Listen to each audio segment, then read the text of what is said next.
Con amor en Cristo, les saludo a todo aquel que está escuchando este video. Continúo con la lectura del libro original titulado Seguridad y Paz en el Conflicto de los Siglos.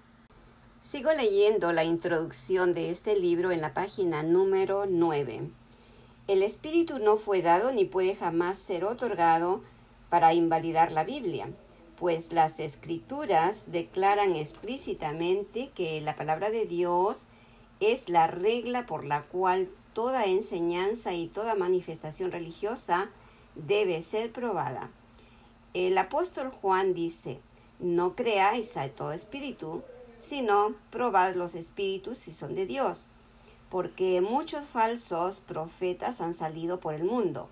Primera de Juan 4:5.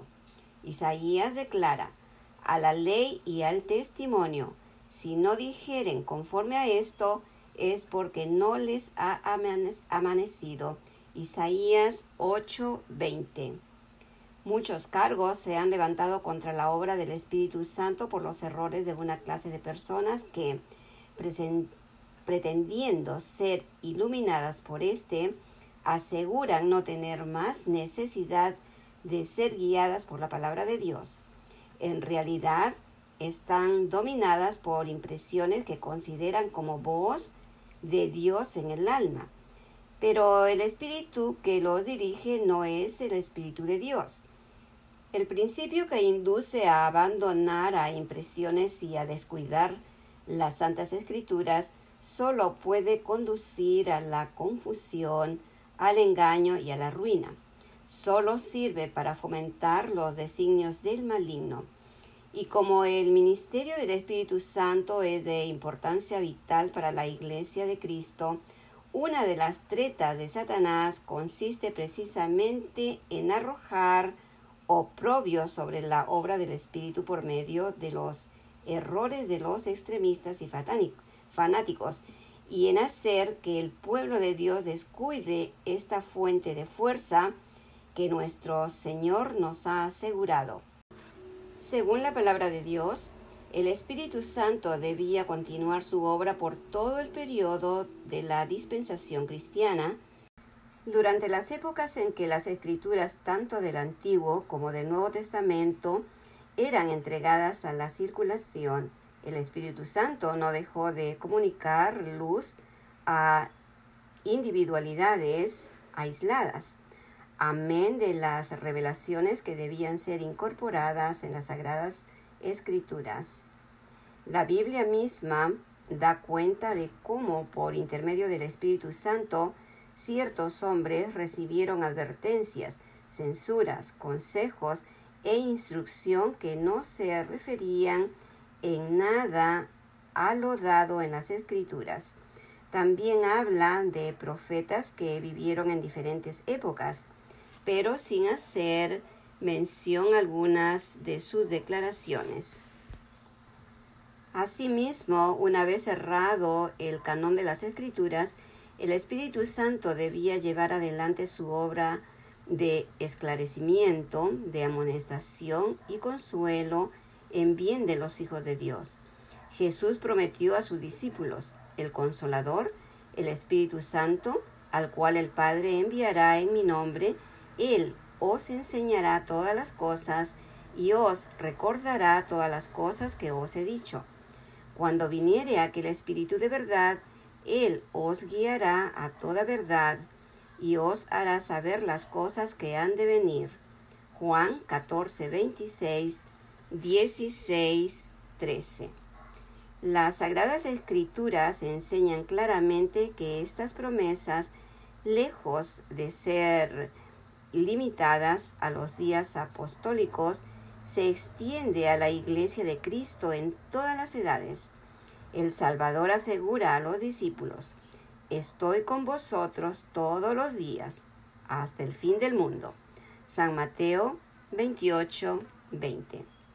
San Pablo declara que los dones y manifestaciones del Espíritu fueron dados a la Iglesia para el perfeccionamiento de los santos, para la obra del ministerio, para la edificación del cuerpo de Cristo, hasta que todos lleguemos a la unidad de la fe y del conocimiento del Hijo de Dios, al estado de hombre perfecto, a la medida de la estatura de plenitud de Cristo. Efesios 4, 12 y 13. En favor de los creyentes de Éfeso, el apóstol rogó así: que el Dios de nuestro Señor Jesucristo, el Padre de la gloria, os conceda espíritu de sabiduría y de revelación en el conocimiento de Él, siendo iluminado los ojos de vuestro entendimiento, para que conozcáis cuál sea la esperanza de vuestra vocación y cuál soberana grandeza de su poder para con nosotros que creemos. Efesios 1, 17 y 19. Que el ministerio del Espíritu Divino iluminara el entendimiento y revelara a la mente las cosas profundas de la santa palabra de Dios.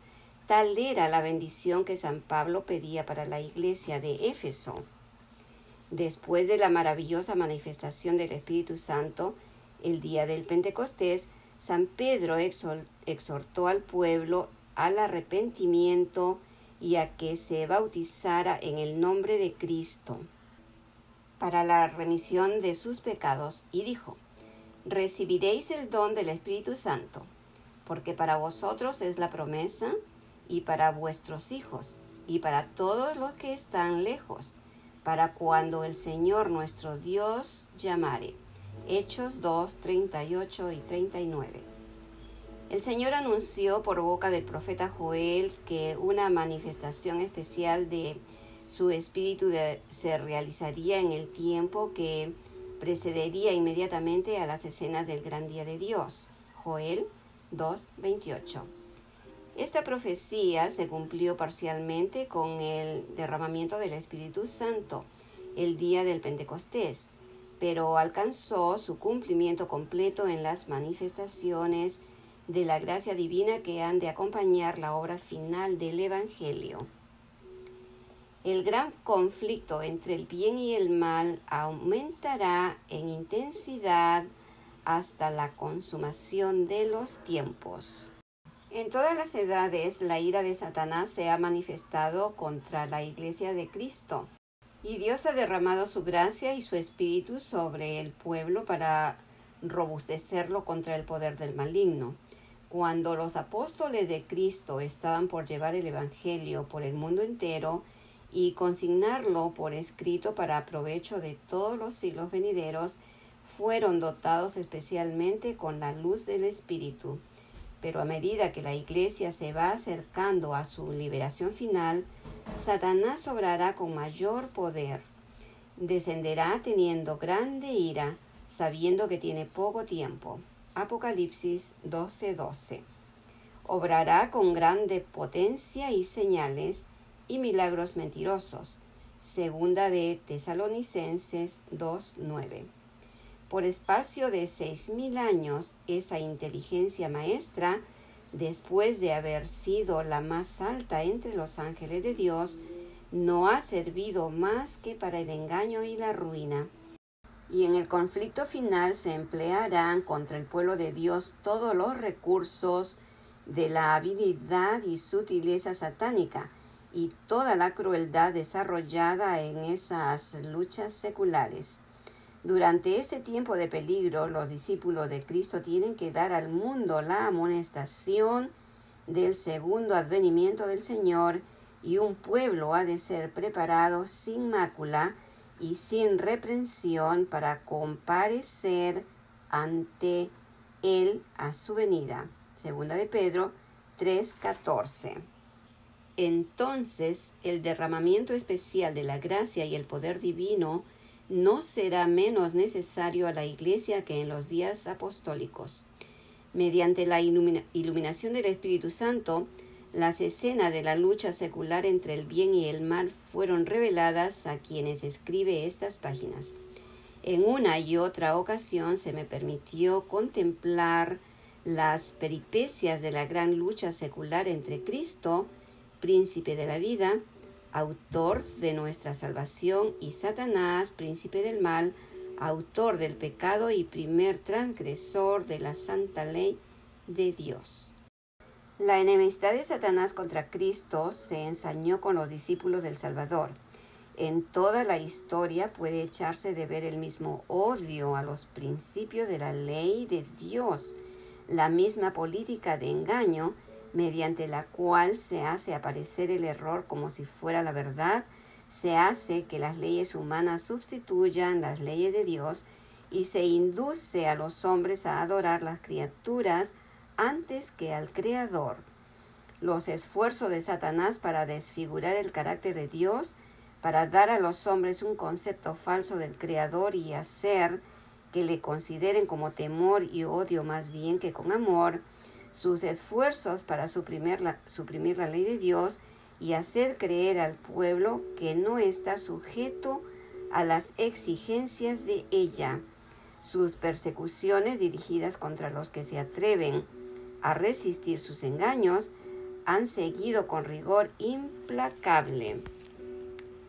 Se pueden ver en la historia de los patriarcas, de los profetas y apóstoles, de los mártires y reformadores. En el gran conflicto final, Satanás empleará la misma táctica, manifestará el mismo espíritu y trabajará con el mismo fin que en todas las edades pasadas. Lo que ha sido volverá a ser, con las circunstancias agravantes de que la lucha venidera será señalada por una intensidad terrible, cual el mundo no la vio jamás. Las seducciones de Satanás serán más sutiles, sus ataques más resueltos. Si posible le fuera, engañaría a los escogidos mismos. Marcos 13:22. Al revelarme el Espíritu de Dios, las grandes verdades de su palabra y las escenas del pasado y de lo porvenir, se me mandó que diese a conocer a otros lo que se me había mostrado, que trazase un bosquejo de la historia de la lucha entre las edades pasadas y especialmente que la presentase de tal modo que derramase luz sobre la lucha futura que se va acercando con tanta rapidez. Con este fin he tratado de escoger y reunir acontecimientos de la historia de la Iglesia en forma que quedara bosquejado el desenvolvimiento de las grandes verdades comprobantes que en diversas épocas han sido dadas al mundo, han excitado la ira de Satanás y la enemistad de la Iglesia amiga del mundo, y han sido sostenidas por el testimonio de aquellos que no amaron sus vidas, exponiéndolas hasta la muerte. En los anales podemos ver un anticipo del conflicto que nos espera. Considerándolos a la luz de la palabra de Dios y por la iluminación del Espíritu, podemos ver descubiertos las estratagemas del maligno y los peligros que deberían evitar los que quieran ser hallados sin mácula ante el Señor a su venida. Los grandes acontecimientos que marcaron los pasos de reforma que se dieron en los siglos pasados son hechos históricos harto conocidos y universalmente aceptados que nadie puede negar. Esa historia la he presentado brevemente, de acuerdo con el fin y objeto de este libro y con la concisión que necesariamente debe observarse, condensando los hechos en forma compatible con una clara inteligencia, las enseñanzas consiguientes. En algunos casos, cuando he encontrado que un historiador había reunido los hechos y presentado en pocas líneas un claro conjunto del asunto, o agrupado los detalles en forma conveniente, he reproducido sus palabras, no tanto para citar a esos escritores como autoridades, sino porque sus palabras resumían adecuadamente el asunto. Y al referir los casos y puntos de vista de quienes siguen adelante con la obra de reforma en nuestro tiempo, me he valido en forma similar de las obras que han publicado. El objeto de este libro no consiste tanto en presentar nuevas verdades relativas a las luchas de pasadas edades como en hacer resaltar hechos y principios que tienen relación con acontecimientos futuros. Sin embargo, cuando se considera los tales hechos y principios como formando parte de la lucha empeñada entre las potencias de la luz y las tinieblas, todos esos relatos del pasado cobran nuevo significado y se desprenden de ellos una luz que proyecta rayos sobre el porvenir, alumbrando el sendero de los que, como los reformadores de los siglos pasados, serán llamados aún a costa de sacrificar todo bien terrenal a testificar de la palabra de Dios y de los testimonios de Jesucristo.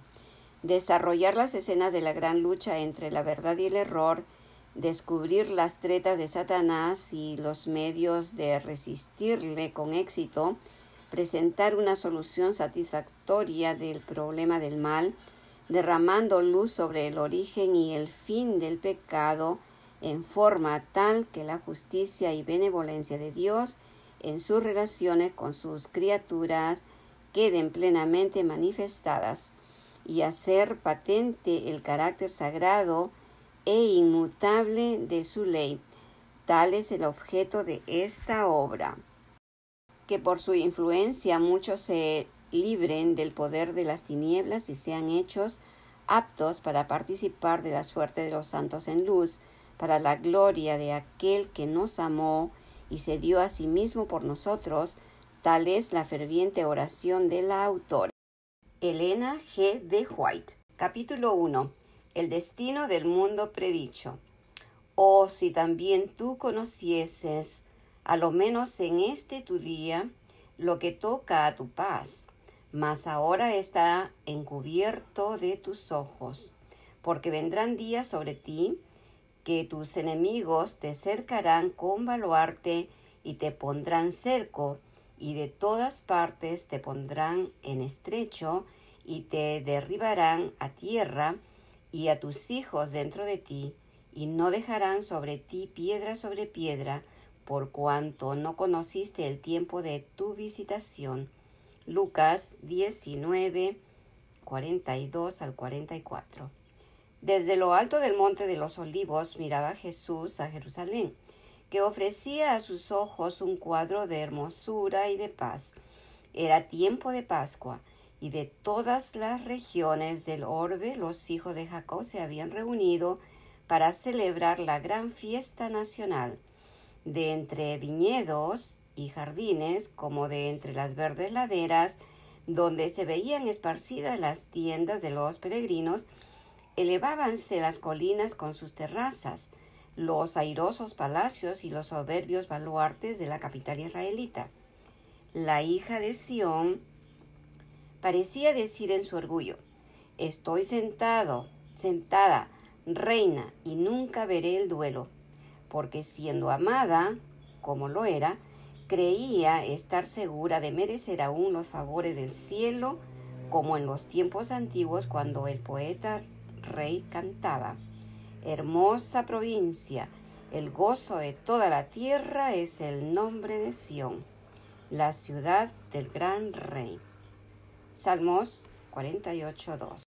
Resaltaban a la vista las construcciones espléndidas del templo, cuyos muros de mármol blanco como la nieve estaban entonces iluminados por los últimos rayos del sol poniente, que al hundirse en el ocaso hacía resplandecer el oro de puertas, torres y pináculos. Y así destacábanse la gran ciudad, perfección de hermosura, orgullo de la nación judaica. ¿Qué hijo de Israel podía permanecer ante semejante espectáculo sin sentirse conmovido de gozo y admiración? Pero eran muy ajenos a todo esto los pensamientos que embargaban la mente de Jesús. Como llegó cerca, viendo la ciudad, lloró sobre ella. Lucas 19:41. En medio del regocijo que provocara su entrada triunfal, mientras el gentío agitaba palmas y alegres hosannas repercutían en los montes, y 1000 voces le proclamaban rey, el Redentor del mundo se sintió abrumado por súbita y misteriosa tristeza. Él, el Hijo de Dios, el prometido de Israel, que había vencido a la muerte arrebatándole sus cautivos, lloraban, no presa de común abatimiento, sino dominado por intensa e irreprimible agonía. No lloraba por sí mismo, por más que supiera a dónde iba. Getsemaní, lugar de su próxima y terrible agonía, extendíase ante su vista. La puerta de las ovejas divisábase también. Por ella había entrado durante siglos y siglos las víctimas para el sacrificio, y pronto iba a abrirse para él, cuando como cordero fuera llevado al matadero. Isaías 53, 7. Poco más allá se destacaba el Calvario, lugar de la crucifixión. Sobre la senda que pronto le tocaría recorrer, iba a caer densas y horrorosas tinieblas mientras él entregaba su alma en expiación por el pecado. No era, sin embargo, la contemplación de aquella escena lo que arrojaba sombras sobre el Señor en aquella hora de gran regocijo, ni tampoco el presentimiento de su angustiada sobrehumana, lo que nublaba su alma generosa. Lloraba por el fatal destino de los millares de Jerusalén, por la ceguedad, por la dureza de corazón de aquellos a quienes él viniera a bendecir y salvar. La historia de más de 1000 años durante los cuales Dios extendía su favor especial y sus tiernos cuidados de beneficio de su pueblo escogido, desarrollábase ante los ojos de Jesús. Allí fue donde se le habían confirmado al Padre de los creyentes el pacto de bendición y la gloriosa promesa de un Mesías. Génesis 22, 9, 16 al 18. Ahí era donde las llamas de sacrificio, al ascender al cielo desde la era de Ornán, habían desviado la espada del ángel exterminador. Primera de Corintios 21. Símbolo adecuado del sacrificio de Cristo y de su mediación por los culpables. Jerusalén había sido honrada por Dios sobre toda la tierra. El Señor había elegido a Sión, deseóle por habitación para sí. Salmo 132, 13. Allí habían proclamado los santos profetas durante siglos y siglos sus mensajes de amonestación. Allí habían mecido los sacerdotes sus incensarios y había subido hacia Dios el humo del incienso, mientras mezclados con las plegarias de los adoradores. Allí había sido ofrecido día tras día la sangre de los corderos sacrificados que anunciaban al Cordero de Dios que había de venir al mundo. Allí había manifestado Jehová su presencia en la nube gloriosa sobre el propiciatorio. Allí se había asentado la base de la escalera mística que unía el cielo con la tierra. Génesis 28, 12. Juan 1, 51. Que Jacob viera en sueños y por lo cual los ángeles subían y bajaban, mostrando así al mundo el camino que conduce al lugar santísimo. De haberse manifestado Israel como nación fiel al cielo, Jerusalén habría sido para siempre la elegida de Dios. Jeremías 17, 21 al 25. Pero la historia de aquel pueblo tan favorecido era un relato de sus apostasías y sus rebeliones. Había resistido la gracia del cielo, abusado de sus prerrogativas y menospreciado sus oportunidades.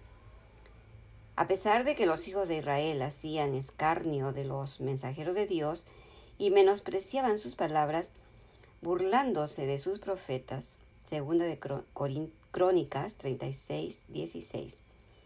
El Señor había seguido manifestándoseles como Jehová, fuerte, misericordioso y piadoso, tardo para la ira y grande en benignidad y verdad. Éxodo 34, 6. Y por más que le rechazaran una y otra vez, de continuo había seguido instándoles con bondad inalterable. Más grande que la amorosa compasión del Padre por su Hijo era el solícito cuidado con que Dios velaba por su pueblo, enviándole amonestaciones por mano de sus mensajeros, madrugando para enviárselas, porque tuvo compasión de su pueblo y de su morada. Segunda de Corintios 36, 15. Y al fin, habiendo fracasado las amonestaciones, las reprensiones y las súplicas, les envió el mejor don del cielo, más aún derramó todo el cielo en ese solo don.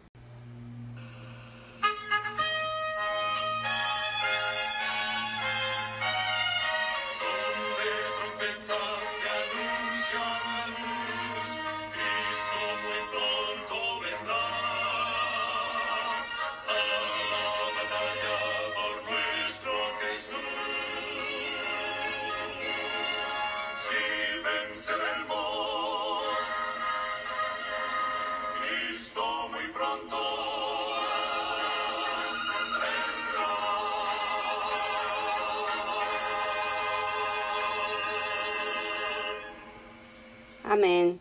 Cristo viene muy pronto. Mi deseo es que ustedes y yo nos encontremos con Jesús en su venida en las nubes de los cielos. Que Dios los guarde, que Dios los cuide siempre. Hasta otro día. Es mi deseo.